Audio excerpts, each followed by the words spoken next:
Uh, Thank you very much for coming to this round table on multicultural management. I apologize that the table is not round, but it is kind of long.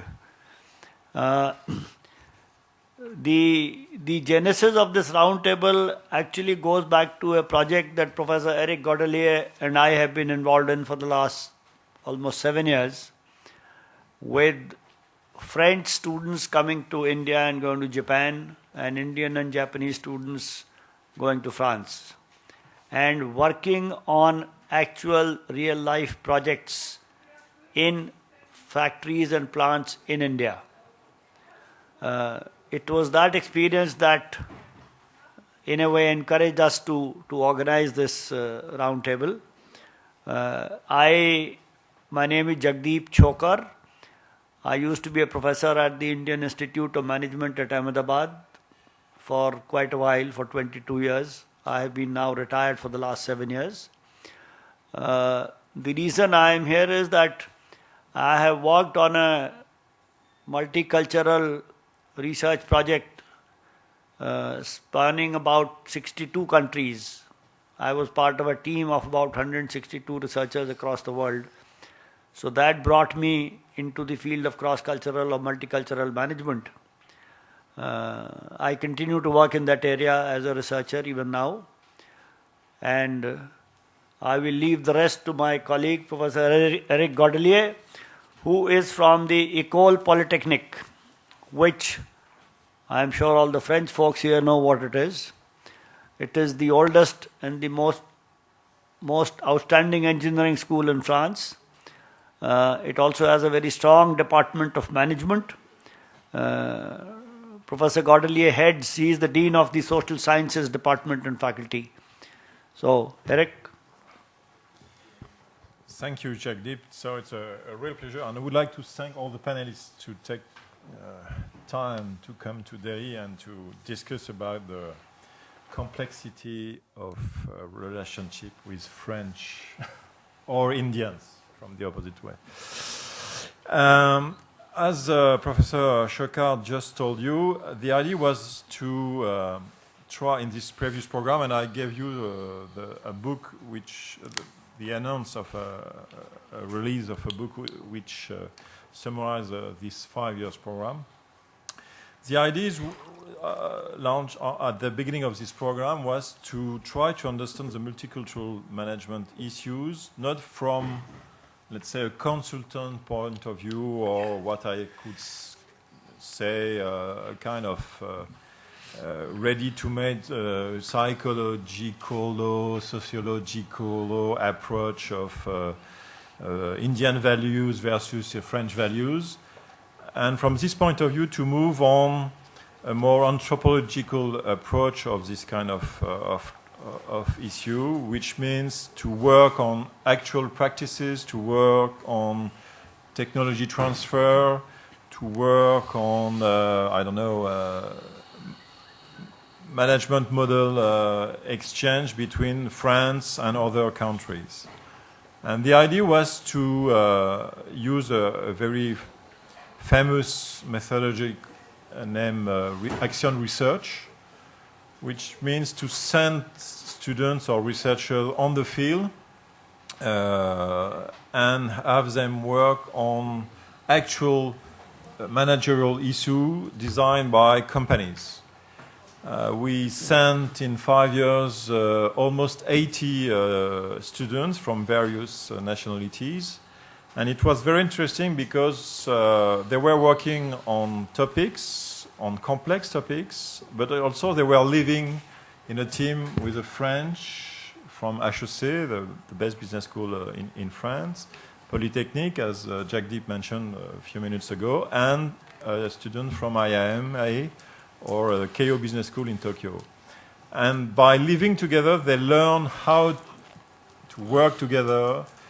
They learned that there were different ways of designing and solving issues. And to quote one of my students from Polytechnique several years ago, after this period, he came to me and said, "Oh, but the Indian students are bright and clever." I say, "Oh, how could you doubt of this?" Of course, they are not thinking like a polytechnician or an HEC student, but they are very clever. And the fact that our students discovered this was very important. And a few months ago, we were discussing with our students, and now they are working, they are manager, and most of them are telling me that they have learned how to read, look, understand situation by going beyond the surface or the so-called appearances or ways or formal ways of thinking and behaving, and to go in depth in the way people are really behaving. This means that, and I will finish on this, to go on the field, they were trained in history, in anthropology, in ethnographic studies. We have to mention the name of one of my colleagues, and our colleague, Jean-Claude Gallet, who is probably one of the preeminent French anthropologists in India. And each time he taught the students how to look. And Jean-Claude is calling perhaps, no? No. And he taught the students how to look in depth on several topics and to be aware of the fact that they have to be able to make a step aside to understand what culture is. So very few values, very few psychology, but a lot of histories, a lot of sociology and activities. So on this basis, we decided with Jagdeep to organize this roundtable, also because we have a project to launch on the request of the French ambassador, a research lab based on this kind of technology and this kind of approach of culture and multicultural management.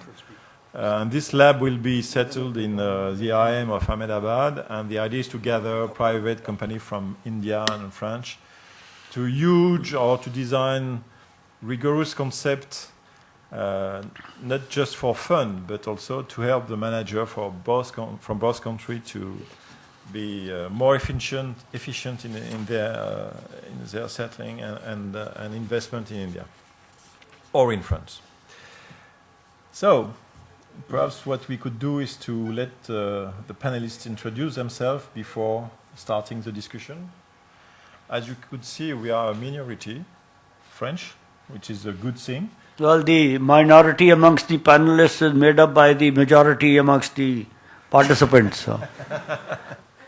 Thank you. Perhaps Jacques Menem? Yes. My name is Jacques Menem. I am the CEO of Sustainable Environment in India. I'm in India now for 2 years. Before that, I'm in Asia for 15 years. I travel from the Gaza Strip to Saudi Arabia to Malaysia, Indonesia. So I know a little bit about, I don't understand, but I know a little bit about multicultural. And I think maybe I will explain a little bit later, if I have 5 minutes, why we think this topic is a very, very important topic for a company which is selling water. So I think we can say that where they are interested, but I will try to explain to you that when we have to deal with the people, when we have to deal with the customer, the most difficult part is not the technical part. The most difficult part is to understand.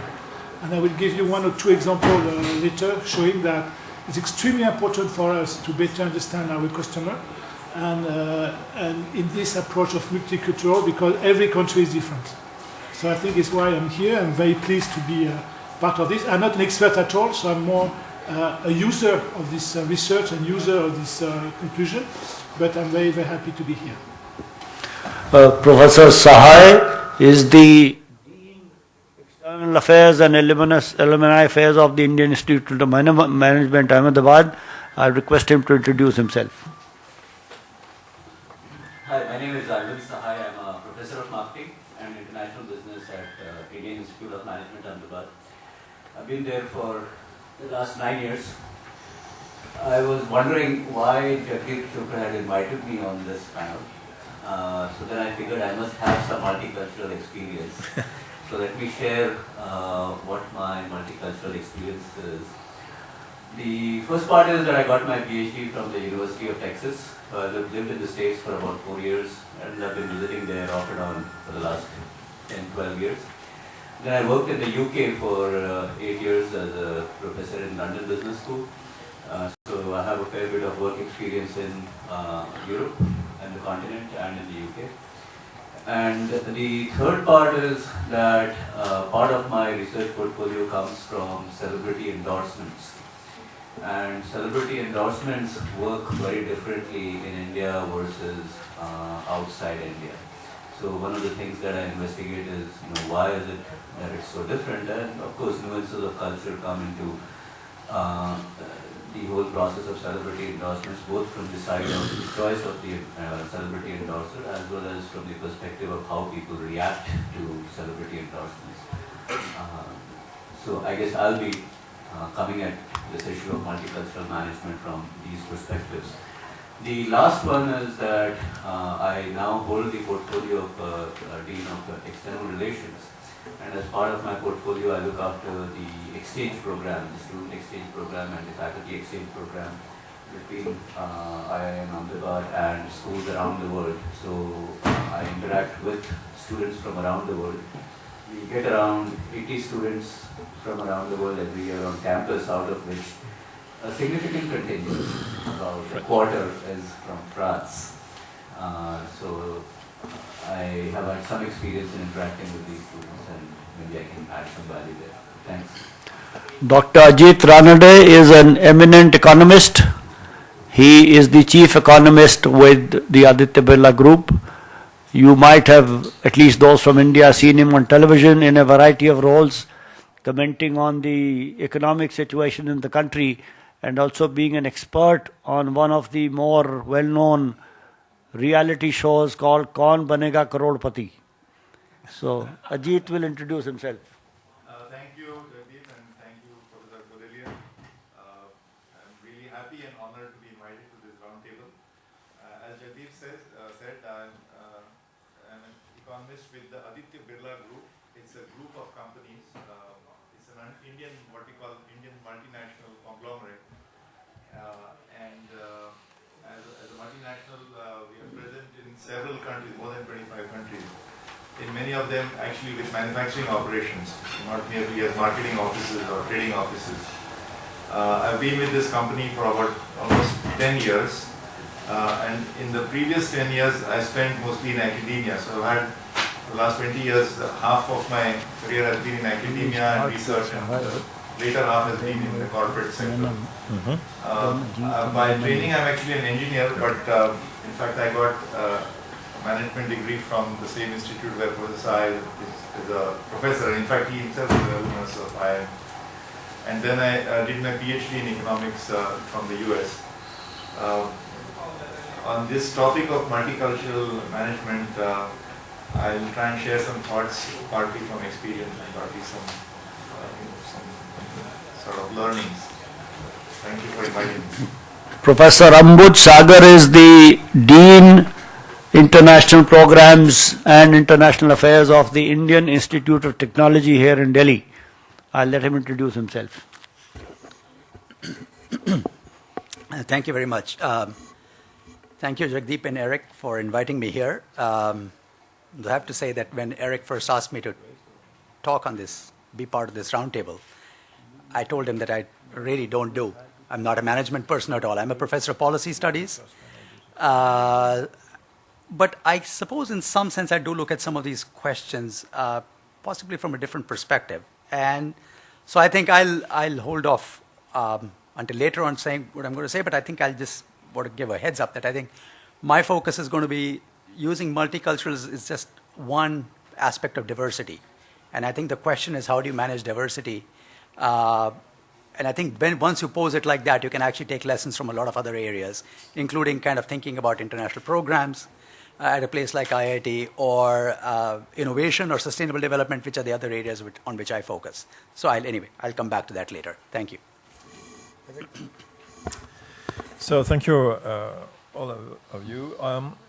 With Jagdeep, we have designed two questions, or at least two themes to look at. The first one, and if you agree, the idea is that you could react or criticize or probably support. No, I'm telling you. We'll criticize.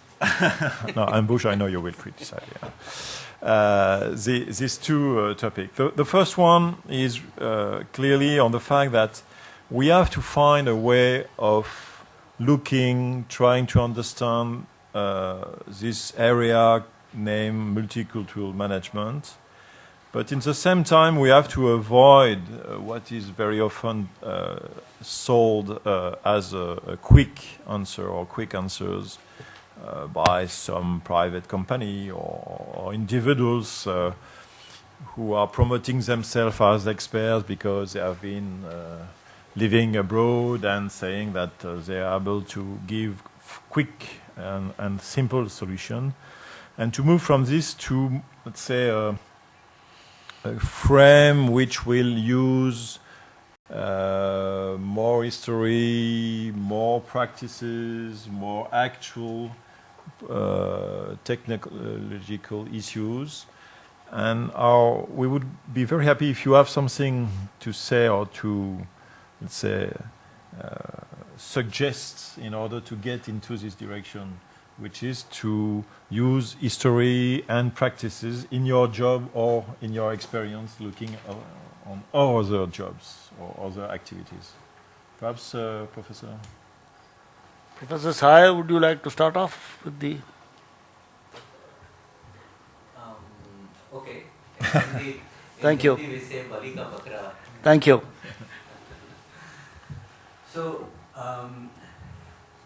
let me divide my comments into three parts. I'll look at it from the perspective of the organization and multicultural management within the organization, especially if you have people from different nationalities working within and how you manage that process.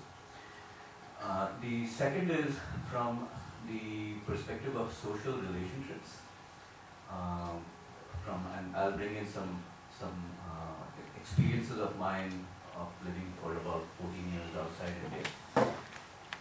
And the third is from the marketing and consumer perspective, how one deals with that in a multicultural context. So to start off with the first one, within the organization, what happens if you have people from different countries working together? And let me take my time at London Business School or University of Texas. The fundamental premise over there, especially if one has gone out for the first time or even after a few years, that we all come with some underlying assumptions of behavior in the organizational context. And because we all come with those underlying assumptions of behavior in the organizational context, many of these assumptions we are not aware of. Even after having gone through some cultural training, we are not necessarily aware of. For example, it comes from a nuance of language. In the States, if someone says, let's meet sometime soon, as soon as the word sometime is mentioned in the States, it automatically sets a low priority on what that person is saying on the meeting, even though he's also using the word soon. That sometime is a signal that it's not really on the high priority. Now, until one has been in the system for a little while, it takes a little while to understand that. And that has to come automatically. And one could go on with many different examples of this kind, which can cause friction sometimes or misunderstandings. In the classroom context, as an Indian, when I'm teaching in the classroom, and I have a student body in front of me that's multinational. As an Indian, to me there is a hierarchy between the professor and the student. In an American environment or a British environment, there is no hierarchy. It's an interaction between equals. So the behavior needs to be modified in a sense so that the objective, which is learning, is accomplished in the classroom. In a manner which is more conducive to that of the participant in the classroom rather than that of the professor. So those are two things that I would highlight from the perspective of my experience in the organization. From a social relationship perspective, what happens, and I'd love to hear views from the people in the room over here, people from outside India sitting over here, is that as a foreigner in a country, one tends to aggregate with other foreigners, especially if you're coming from your own country. One tends at the beginning to be in your own comfort zone, so to say, because they think the same, they have the same basic assumptions, they go to the same festivals, they have similar sporting interests. I can't talk cricket in the States. I have to talk American football. So to be able to manage multiculturally, in a sense, one needs to be able to go out of one's comfort zone and make a deliberate effort, a deliberate conscious effort, which perhaps from an unconscious emotional standpoint is not easy to do. It comes with a great deal of deliberate effort, but perhaps requires both internal and external push. And even over a period of time, if you look at different communities of Indians settled abroad or people from outside India settled over here, you will find these very distinct communities, and very few have actually, even after 5 years, 10 years, 15 years, acclimatized, acculturated, assimilated to some extent. The last point, which was from the context of marketing and to the consumer, marketing to the customer, to me that's a favorite area, because customers are ultimately going to react to your marketing cues according to some basic fundamental assumptions of behavior, of stimuli, reacting to stimuli, different marketing stimuli. And all of those come from cultural nuances. It can be language, it can be unstated assumptions. If you take, I don't know how many of you guys over here have seen this campaign by Cadbury's here in India, which says "Kuch meetha ho jaye." It is a campaign which Cadbury's is running in India with the idea, the underlying idea is what? In the Indian tradition and culture, "Kuch meetha ho jaye" means let's have some sweets, and it is in the context of festivities or auspicious occasions or a happy occasion and so on. So the automatic procedural memory, cultural memory that we grew up with is with high kindly, to have some sweets, and Cadbury's is deliberately trying to change that in a sense to bring people over to a new way of doing things.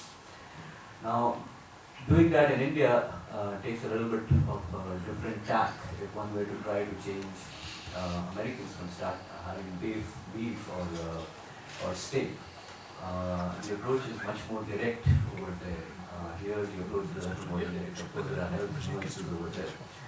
Celebrity endorsements, what we talked about. In India, a person like a Shah Rukh Khan or an Amitabh Bachchan will endorse 40 different brands, where they are not necessarily associated with the product in any meaningful way. Somebody like an Eric Cantona or a Thierry Henry is associated with football, with sports. So if he's endorsing sports-related products or health-related products, one can associate that. But Amitabh Bachchan with Parker pens or Cadbury's or Denali cement. And yet it seems to go down reasonably well. There are some studies that show that celebrity endorsements give a higher return on investment for top order celebrities here in India.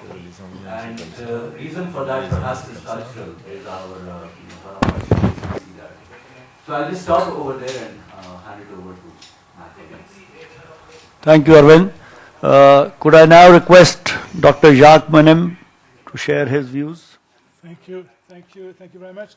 So, as I said in my introduction, I'm not an expert at all in this domain. I'm more an expert in water supply. But I just would like to share with you my experience and to tell you why, try to explain to you why this type of research I think is very important in our domain, and why we are now launching with Eric and Professor Choka the research in the water supply. So I'm not going to do an advertisement of my company. Just want to tell you a few lines about what we are doing, so you understand. So Suez Environment is supplying water to 100 million people around the world in the 5 continents. So people very, very different from each other. Okay? This is a very rewarding mission to give water to people, but it's very challenging. And it's very challenging for two reasons. Because first of all, water is really essential for living. And I can tell you that I have an experience here 2 months, it was in May, when it's so hot in Delhi, and we had a contract in Malvinagar in South Delhi, and people didn't have water for 1 week because their wells was dry. And I can tell you, I went to meet the people, and I remember this woman who had a big family, who didn't have any water for 1 week, and tried to explain to me in Hindi, which was difficult, how it's for her, it's really a major problem. So it's what we're doing is not a kind of other, is not telephone, is not electricity, it's something which really is essential for people. So this is our first challenge. The second challenge is people believe that water coming from the sky, which is true, so it should be free. Okay, so it's just to explain to you that the relation with water is something very different from the relation between people and electricity or telephone. It's something like, sociologically it's different. Okay? And what is difficult for us is not really the technical part. The technical part is the easier part. Okay? To bring water to people, we just have to, some basic engineering and so on. It's not complicated. Okay? We need some know-how, but it's not complicated. The most complicated is to understand the people. Okay, and the people, we're talking about multicultural, but I'm sure if you go to north of India and south of India, it's multicultural for me, it's different. Okay, and it's different everywhere around the world. So what we have to do is really first to understand the people, how they live, how they react. I give you another example, which really maybe was the starting point of this research we want to do. Our mission here in Delhi, like everywhere in India, is to bring people, water to people 24 hours a day. We call it 24/7, 24 hours, 7 days a week. This is really the basic need we have to bring for Indian city today. Okay? When I remember the first pilots we did in Malvinagar, in the south of Delhi, it was a Golf View apartment in Saket, for those who know Saket. And we asked the people to a meeting to explain to them why we are doing that. We said, oh, we are here to help you, to give you water 24/7. Big mistake. Big mistake. People don't want 24/7. They don't want to have water 24/7. I remember, I mean, we spent 1 hour to beg them to let us to do it at the end. So we were shocked. Okay, now we understand because we start to learn, we start to talk to the people. It's always the same thing. You have to talk to the people to try and understand why and so on. The reason is simple. They don't trust DGB. For the people in Delhi, know DGB is the Delhi Jal Board. It's an organization who for 25 years gives the water in Delhi. Nobody trusts DGB today, and they believe that we are DGB, so they don't trust us. They believe that we are going to increase the price of the water just after that. And they also believe that in the summer times, when there is so much low supply in Delhi, they will not have water. So they don't trust us at all. Okay. So now, what we do, we don't tell people, no, we are not going to give you 24/7. We are just going to improve the water in your system. And they accept it. Just to show you an example that something which is logical for us as a European and so on, I give you water 24 hours a day, was not acceptable here. This is really an example where it's so important to understand the people, to understand their behavior, what they, and so on. So this is just to show you that in a business of bringing water to the people, the most important is really to understand the need, to understand how people are going to react, okay, and not the technical part. So this is one point. The second point where Suez Environment is trying to develop is the network of people.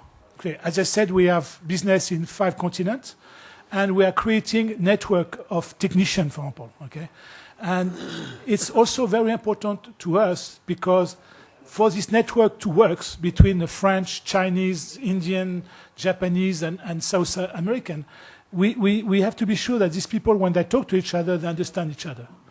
okay, I'm sure the professor here will talk about this better than me, but I was part for a long time of this network, worldwide network, and I can tell you that we were meeting twice a year, every 6 months, and it took for a new one arriving to this network, it took 2 or 3 years really to understand what other people were saying. Sorry. So for us, this multicultural approach is important for 2 things. Understand our customer. This is crucial for our business. Okay, and the customer in Delhi is different from the customer in Paris or Jakarta, for example. And the second one is to try to help to develop our worldwide network of technician people. So we have some answer, of course, but I think we are really hoping that this research that we are going to start in the next few months will help us in these 2 domains. Thank you, Dr. Menon. Ajit? Yeah, thank you. So this is a very wide and broad subject, and the roundtable is on multicultural management. Right? And when we use the word management, usually what is implied is a business context. But of course, as you know, multicultural actually can apply to a much broader context. That is, it doesn't have to be business context. It can be actually outside business. It can be government, let's say, or it can be non-profit or people's organization. So I'll try and confine my thoughts to perhaps the business context. And a lot of what Professor Sai said, I think that was really put the finger on it, because he emphasized things like language. To me, culture implies a lot of shared experiences, perhaps, shared histories. So when you say a cultural context or culture, it implies or it embodies shared stuff. And to have a shared history, you have to live together for some time. You have to speak the same language. That's what I think I got from Professor Sai's comment. But just to kind of illustrate with one example how cultural assumptions can completely go wrong or be different from what the reality is, and taking from Anim is example about 24-hour water supply. So India is a country which has, I believe, more than 50% of the people do not have a bank account. It's very underbanked. A large percentage of the people here, very large percentage, do not have internet access from home. A large number of people, perhaps 90%, or 95% people don't have a credit card or a debit card. There are a large percentage of the population is not financially literate. In this context, would you expect that the biggest e-commerce company in Asia, in the world it's probably eBay or Amazon, but in Asia is actually an Indian company whose customers largely are these people who don't have bank accounts or don't have internet access or don't have a credit card. Imagine, I'm talking about an e-commerce company, that is electronic commerce, online. By definition, an online company has to have customers who have a credit card at least. So what is this company? I think you know what it is. It's called IRCTC, Railway Catering and Tourism Corporation. Very, very long name and a mouthful. And what do? Well, you can buy a railway ticket. As you know, India has roughly 20 million people traveling on trains every day. And a lot of them, believe it or not, buy tickets. So, and a large part of it, probably almost increasingly close to 90%, buy it online. So how is it possible in a country, that's why I'm just giving an example of a cultural context there. How is it possible that this is on one hand a country which very low financial penetration, very low, very, very low credit card and debit card penetration. At the same time you have e-commerce company which, by the way, has something like 160 or 170 million transactions annually. Well, I mean, we can make a case study of IRCTC. By the way, in terms of value, it's low. So Amazon might be $100 billion company. The profit, I think, no, not profit. The total turnover of IRCTC is less than $3 billion. Because these are all small ticket transactions, 200 rupees, 100 rupees, 300, 500 rupees. So what is it, how is it possible that people transact? Well, there is a variety of ways. There are agents, there are these prepaid scratch cards, prepaid, all kinds of, there's a whole ecosystem which works. But it works, and it's been working for several years. It's not a story from this year or last year. It's been going on, and it gets better and better, notwithstanding all the frustration that people have with online performance of IRCTC. So I thought I'd just give you one example. So when we talk about culture, cultural context of business, another example, maybe much smaller, is from my own company. We acquire a BPO in North America. So normally it's American or Western companies which have BPO operations back in Bangalore or Philippines. So our example is a little different because this is an Indian multinational but acquired BPO which predominantly was operating out of actually Canada. And then subsequently we extended the operations to, of course, Bangalore and some other parts of India as well as Philippines and elsewhere. But still a large chunk continues to operate from Canada. The reason I bring this example is, again from a cultural context, is that unlike in India, or I think other parts of Asia, where a typical employee of a BPO company would be something like early 20s, single, probably first job, and the turnover is more than 100%. That is, in any 1 year, a typical BPO company changes employees more than once. So the turnover is typically more than 100%. And of course, you got to cater with sort of nighttime pizzas, because they actually, unfortunately, because they cater to Western time zones, a lot of them have night shifts.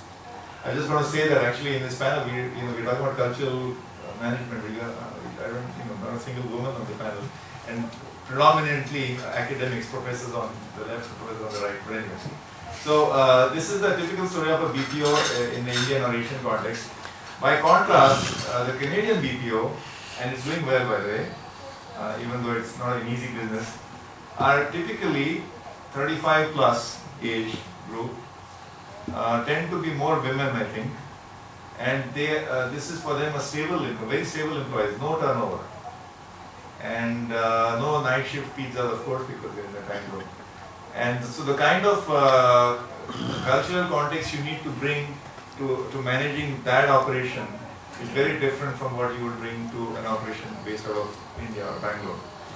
So just another example where if you just say BPO and you would have some cultural assumptions, they are very, very contrasting. And this is in our own company. It's the same company which has operations in multiple locations. But so I was struck. My job is as an economist, so actually I don't get directly involved in the management of it. But this particular company, it's called Aditya Birla Minax. They have to manage such a very, what I think is a drastically different cultural context. So I thought these two examples illustrate to me that, so multicultural management means, I think, understanding this context, understanding or trying to get a peep into this shared experience, shared context, shared histories.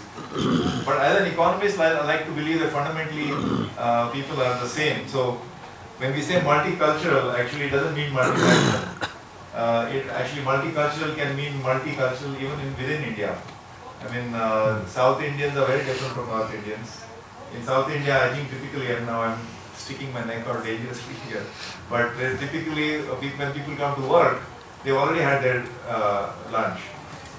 Because at least traditionally it's been that they have very early breakfast or early brunch, in fact. So when you come to work, especially in the public sector organization by 9 or 10 o'clock, you had your lunch. Very different in the north, right? And even north and south is a very gross generalization. So when we say multicultural, it doesn't have to mean multinational. Actually, even within India, and probably Indian managers have this big advantage because within India you have such a diversity of cultures and so on, that you have to practice these insights or learnings, even if you're just an Indian organization. But as I said, as an economist, I like to believe that everybody responds to incentives. There's a basic human economic man, what you call homo economicus. But you can't take it too far, I guess. And I don't know if I want to stretch that here, but certainly people behave, even though Dr. Manam said that they didn't want 24/7 water, but I think water is water is water, so people do want drinking water. So to that extent, people are similar, but there might be a cultural context to how you give them that service.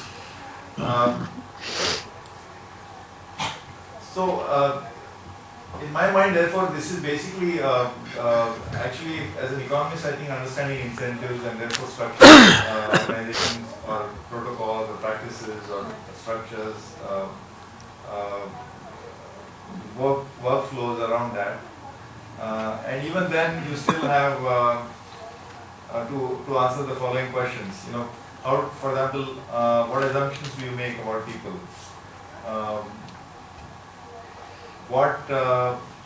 He said, how do you address each other?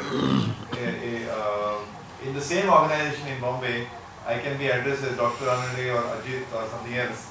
And this is, so there's no one uniform way, which is again a cultural thing, but I don't think that works in other contexts or other places. Like for example in France, I don't know, maybe at least in the US, you would all, it's first name basis inside your organization.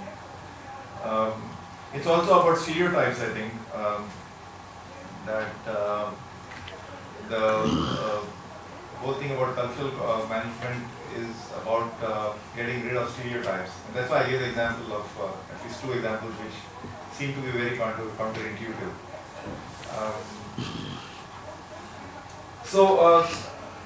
I think, there is, this is, as I said, I began by saying, this is a very vast subject. On one hand, it can be a whole, I think in Professor Godelier's initial remarks, he mentioned anthropology, he mentioned sociology, so there's a whole, all that context to it.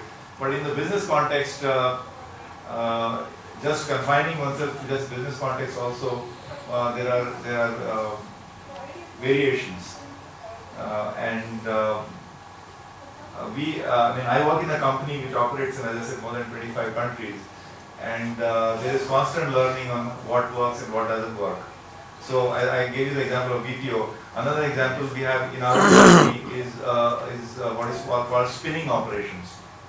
So spinning is you take fiber, it could be acrylic fiber or viscose fiber or cotton fiber, and you make yarn out of it. That process is called spinning. It's a very labor-intensive process. We learned that in some parts of some part of Asia, like say Philippines or Thailand, it is 95% of the employees are women. Not the case, not so in India. In India, it's exactly the opposite. For various reasons, we can go into the reasons, but this is again a cultural thing that so how you operate and how you manage it in Thailand or Philippines is very different. In Philippines, in fact, because these spinning operations have long looms, the spindles, very long factory shop floors are very long. So it is very common there for these women to be constantly on roller skates. So they go around the aisles of these spindles on roller skates. Now, I have not seen a factory floor in India at least where even the men are not comfortable with roller skates. So I don't know, is roller skating a cultural thing or is it something else? But these are just observations. We also operate in say Indonesia and Malaysia, which are Islamic countries. But whatever assumptions you have about Islam, I can give you very different examples which will be quite counterintuitive, especially the popular notion of Islam. So same, there also we find the spinning companies. We are in textile value chain. In India, of course, there are legal restrictions. Women are not allowed to work in factories after 7 o'clock or something. I don't know if some states have changed the law. So that also imposes. So I don't know whether to call it a cultural constraint or it's actually a legal constraint. In some other countries, you don't have those constraints. That women can work longer hours or night shifts. So I think I'm just giving you examples, and as I said, these are all examples to kind of enhance our learning and adapt. It's a continuous process of learning and adaptation. So maybe I'll come back during there any discussion or questions. Thank you, Ajit. Professor Ambu Chagar. Sure.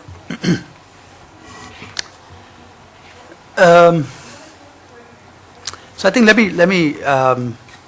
going to maybe just touch very briefly on this notion of multiculturalism. Why is it important? But I think my colleagues have already made a very persuasive case.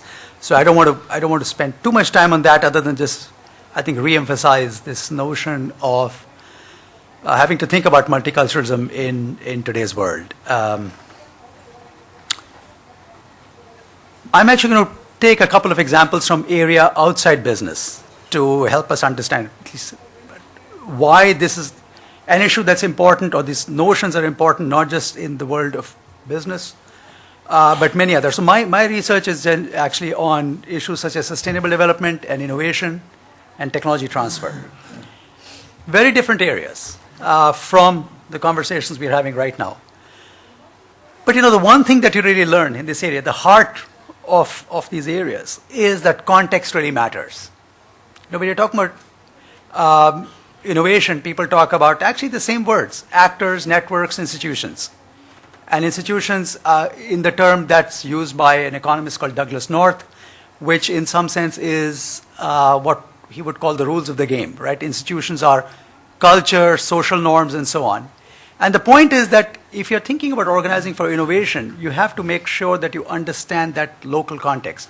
It really matters. So an innovation system in the United States is going to look very different from that in Scandinavia versus in Japan, because these are very, very different cultures, and therefore the organization of intellectual activities, economic activities, is very much shaped by that milieu. So I think when we're thinking about using a technology across countries, actually how the technology is used, the physical characteristics, what the users want, all of that changes, and therefore a fair amount of effort is spent by firms when they're actually taking technologies across borders. So I think this notion of the importance of the context, and culture being the context we're talking about in this panel, I think it's actually not just in management, it's actually across the board in many areas. So I think this is for sure a very important issue to think about. I actually want to take the conversation in a somewhat different direction. I think the panel is called Managing Multiculturalism. I mean, it almost makes it sound like multiculturalism is a problem. And I think sometimes it is a problem. I think the kind of examples that people have mentioned, it's a problem. If you are working across borders and you are coming with a particular notion of how people think, and you're operating in a different country and you don't understand how people think, yes, it's a problem. But actually, at least from where I sit, the kind of work I do, I think of, as I said in my opening remarks, I think of multiculturalism as a form of diversity. And I think one of the questions, or maybe it's a corollary of what we should be talking about, is how do you leverage multiculturalism? How do you turn this notion of multiculturalism, which basically means different perspectives, different ways of looking at the same problems, how do you turn that into an advantage? And I think, at least for me, when I put it that way, I can relate to a lot of other conversations going on in many other areas. So Eric actually talked about thinking about disciplinary perspectives and trying to understand this problem. Well, actually, the rage today in academia is this notion of multidisciplinarity, right? We're actually understanding that complex problems cannot be unpacked using only one discipline. Whether you take biology, whether you take ecology, whether you take the environment, you can name almost any area that has complex problems, and you do need to bring different perspectives to try to unpack the problem. So I think that's an example from the world of academia where multiculturalism, that is to say multidisciplinarity, is an advantage. It allows you to do things that you cannot do with any one single perspective. So I would posit, I think, using that example, that, and I can give many others, that we need to think about culture both as something we need to address and be cognizant of in order to be more robust in our thinking, but also to think about at the same time how we might be able to turn that into some kind of a strength. So I think these are mirror images of each other, and clearly I think one can do some thinking on that. I'll just end with the last comment again.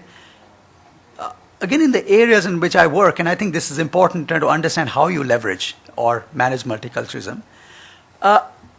If you think about innovation, for example, there is no notion of the right way. There's no notion of optimality. There's no notion of this is the only way you innovate. There is no single way of protecting the environment. The term people use is, I think the term is quite common now, is this notion of an evolutionary perspective. That you actually have to think about learning, you have to think about adaptive management, you have to think about notions of resilience, and all that means is you have to be a little bit more reflective of what you're doing. And I think, in some sense, this is all notion of how do you manage change, right? And I think, to my mind, thinking about multiculturalism has to be in the same way. I think one has to think about the fact that there's no single way of managing or leveraging multiculturalism. I think this is a process that requires constant reflection, constant change, evolution of what might be to turn multiculturalism from a problem into a strength, which I think, by the way, will also make organizations, whether it's firms or whether it's institutions like an IIT, where I teach, I think it turns it into a strength. And actually at IIT, we very much are moving in that direction. We are very much an Indian institution, but we are very much now trying to promote people with different backgrounds coming and teaching there, because we feel that's going to greatly improve our institution. How do we do that well? We actually don't know. We are kind of learning as we're going along. But we believe that it's very important for us to be quote-unquote multicultural. So I think I'll just end with that. I think I would like to posit that this notion of different cultures, different perspectives is something also that's possibly a strength. And if we do it right, it is a way of actually creating institutions that turn out to be far more robust and resilient in the long term. Thanks. Thank you, Ambuj, for giving us a different perspective altogether. Eric, would you like to make the... Well, thank you, Jack. A lot have been said. Perhaps I would start to quote you an example. Several years ago, I was invited by the French Space Agency to give a talk on multicultural as a problem, to help the people find some solution to deal with either Chinese, Indian people, and so on. And I remember at the end of my presentation, a lady came to me, and she was in charge of co-designing a satellite or something like that to be launched by a rocket from India. And she asked me, could you give me in a few minutes what is important to understand Indian? I say, which one? Those for the north, the Tamil, the Hindus, the Muslims? No. Indians, in few words, because we have to be efficient. And I said, no, it's impossible. My advice would be, perhaps you could start to learn from where the Indian Space Agency came, who created them, probably the fact that part of the Indian history was influenced by Soviet Union, then it moved toward the US Space Agency example, could help you. And she said, oh, it's very interesting, and I suggest that I could help them to go forward.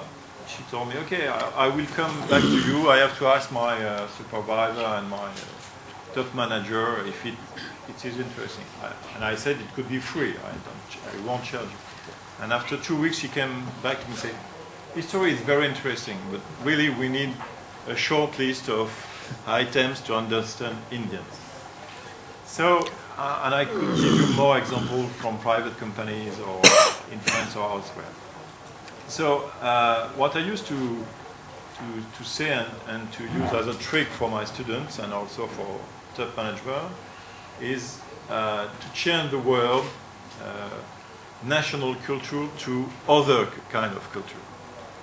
And you could do this game, and you will see that probably it will open the way of thinking so-called multicultural management issues. For instance, instead of national community, why don't we use professions or technologies or, I don't know, education, alumni association, and you will see that it will change and reshape the way of asking the question or looking at the problem of multicultural management issues. I agree with Ambuj on the fact that this issue is so complex that no one could, as a professor of management or I don't know, anthropologist or business or economist, understand by itself the complexity of this issue. And the question of culture is a question of community, because there is a dialectical relationship between culture and community. Culture is a system of actual facts, values, symbols, and so on. And you could share with all the national culture some of the same symbols, the same practices, but the fact that all these items are assembled, are in a system, in a different system, creates another kind of community, another kind of culture. So as far as you are concerned, or we are concerned, if you are going into this issue from this point of view, I think you could move forward and try to be, in a way, more efficient. I won't go further on the question of efficiency, which is another problem, because efficiency is a cultural issue as well. Last point, probably one of the best books on business or corporate culture or I don't know, national culture is the book wrote by a very famous English anthropologist named Mary Douglas. And she wrote a book, and really it's an advice I'm giving to you, which name is How Do Institutions Think? And what she is explaining is that all the institutions, which could be family, businesses, corporation, local tribes or whatever, or states, have designed rules, frame, to allow people the way of thinking or the way of behaving in a good manner. But good manner is not a philosophical point of view. It's a kind of historical point of view, sociological. So all these institutions are working as, let's say, rule designers, and also to prevent people to ask some question which could be seen as unfair, outrageous for the community. So if you are using all this kind of stuff, probably you could make some improvement to understand, but you are probably aware of the fact that to do so you need a lot of time. Jagdeep? Thank you. Our panelists have been very, very kind and very efficient, as Eric said. We have time. And therefore, I would take a couple of minutes to say a couple of things, and then we shall open it to the floor. The topic of the roundtable is multicultural management. Managing culture is actually a fairly fruitless exercise, because culture is not amenable to being managed. Cultures evolve, they grow, they change, so forth. But in the study of management, the study of culture is very young. And since I have been through this route, let me share with you a little anecdote which perhaps is not very, very kind to certain types of people. Apparently in organizations it is said that those who can manage, they manage. I tried to manage for about 15 years. When I could not manage, I did what those who cannot manage do. They become teachers of management. So I continued being a teacher of management for a long time. I never actually crossed the Rubicon of those who cannot even teach management, they become management consultants. So I never consulted full time. I did consult part time, not very successfully. So management is actually solving problems. Therefore, I go back to what Ambuj was saying, that culture is considered to be a problem. It is considered a problem because when you are running an organization which runs in 26 countries, as Ajit Ranade's organization does, how do you manage that activity? But that is what management researchers and academics try to do. Before that, culture had been studied by social scientists of all hues, primarily anthropologists, who were trying to study culture to understand human beings, not necessarily to run business organizations and make profit. But of course, in an event run by the Confederation of Indian Industry and Ministry of Science and Technology, Government of India and the French Embassy, the focus is on business and nobody needs to be apologetic about it. When we come to multicultural management in this context, as has been said, there is a plethora of approaches. And the most classic example of that is how to manage in Japan, how to hold your business card while giving to a Japanese and how much to bend. That, I humbly submit, is not multicultural management. That is extremely superficial. What is needed in multicultural management perhaps is to develop some kind of a generalized multicultural sensitivity, that wherever one may be, one is sensitive to, aware of, alive to the nuances of that society, which very often manifest themselves in overt behavior, but not always and not necessarily so.